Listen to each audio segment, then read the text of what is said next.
ओम नमः शिवाय। अब आगे की कथा कहती हूँ। अब शोकानंद ने एक और प्रश्न किया। इंद्र ने तो 100 अश्वमेघ यज्ञों का अनुष्ठान करके ये विशाल राज्य प्राप्त किया था, फिर उसमें इतने विघ्न क्यों?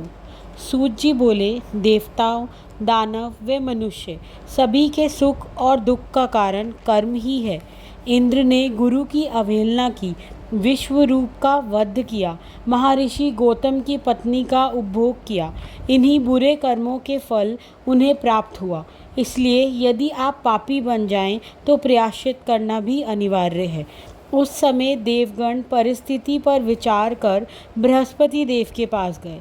अब बृहस्पति देव सबके कल्याण हेतु देवताओं के साथ उस जलाशय में गए जहाँ इंद्र छुपे हुए थे। गुरु को देखकर इंद्र के मुख पर आंसुओं की धारा बहने लगी। गुरु ने उन्हें बताया कि ये उनके ही कर्मों का फल है, वह ब्रह्म हत्या के लिए कोई भी प्रायश्चित नहीं है। तुम्हारे 100 अश्वमेघ यज्ञों का फल तो तुम्हें ब्रह्म हत्या से ही नष्ट हो गया था। सबकी सलाह से चंद्रवंशी राजा नहुष को इंद्र बना दिया गया, किंतु नहुष इंद्राणी को पाना चाहते थे।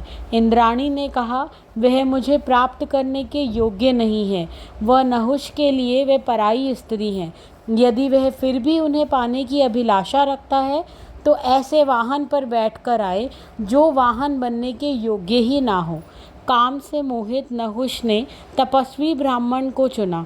वह 2 ब्राह्मणों को पालकी बना और पालकी में बैठकर सर्प सर्प शीघ्र चलो चिल्लाने लगा। उसके ऐसा कहने से ब्राह्मण ने उन्हें श्राप देकर नीचे गिरा दिया। अब वह अजगर बनकर नीचे गिर गए। अब देवलोक में फिर अराजकता छा गई। इंद्राणी ने बृहस्पति देव व अन्य देवताओं से इंद्र को वापस लाने को कहा।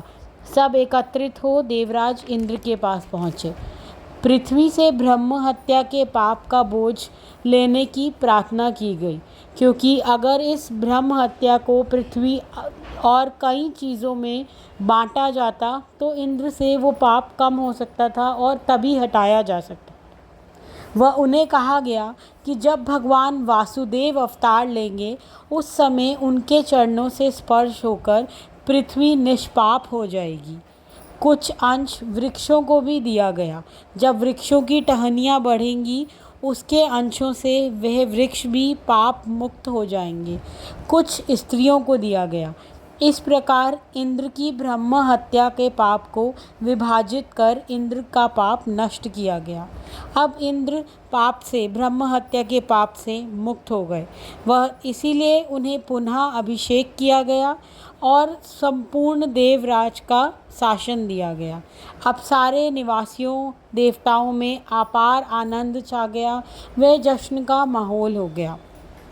इसी के साथ आज की कथा समाप्त करती हूँ। ओम नमः शिवाय। कल हम जानेंगे कि विश्वकर्मा के तप से उन्हें वज्रासुर कैसे प्राप्त हुआ और दधीचि ने देवताओं को क्या अस्थि दान दिया, क्या बताया, उसके बारे में हम कल के अध्याय में जानेंगे। इसी के साथ सबसे इजाज़त लेती हूँ। ओम नमः शिवाय। कल ठीक 4 बजे हमारे साथ आगे की कथा जानने के लिए जुड़िएगा और हमारे चैनल को सब्सक्राइब कीजिए और शेयर कीजिए।